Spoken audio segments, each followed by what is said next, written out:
Enter Pelican Town on a sunny day. George is in front of his mailbox, similar to how he was in front of his bookshelf in the previous cutscene. How am I going to reach that letter in the back?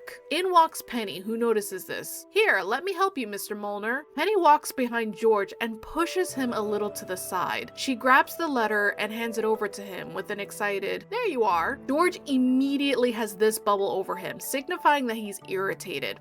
I could have done it myself, and I can certainly move around on my own. Note the expression he has when he states this. How feeble do you think I am? Our player then walks into the scene. Player, you were watching us? Now we have 3 dialogue options to choose from. I was. You did a kind thing there, Penny. You should have left him alone. Now he's grumpy. I'm just taking a walk, minding my own business. Of course, with each dialogue, there is going to be a change in some friendship points, but only for Penny. None of these dialogue choices affect your friendship with George, which I find strange. If you say, I was, you did a kind thing there, Penny, it is plus 50 friendship points with Penny, and she responds with a blushing smile. Thank you. I just wish George wasn't so upset. I was only trying to help. George does a sigh and says, No. I'm sorry, miss. I shouldn't have gotten so angry. It was actually very kind of you to help me out. That's okay, Mr. Molnar. I understand. If you say, you should have left him alone, now he's grumpy, it is minus 50 friendship points with Penny. Penny apologizes, says that we're right, and says that she was rude to George with a very sad look on her face. But we still lose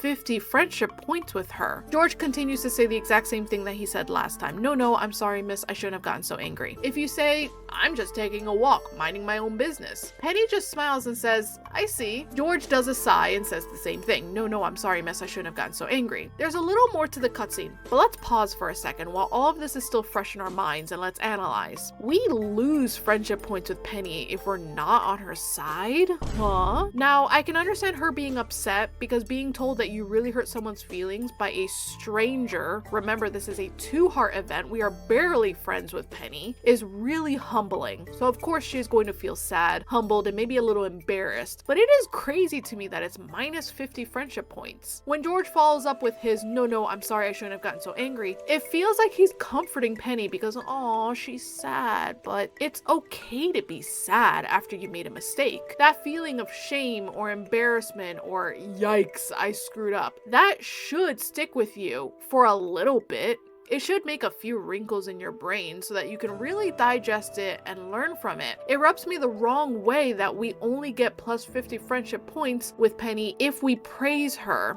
Shouldn't the friendship points go up if we're, being a good friend? Does being a good friend mean siding with your friend even if they've done something wrong? Because let's face facts, Penny did do something wrong.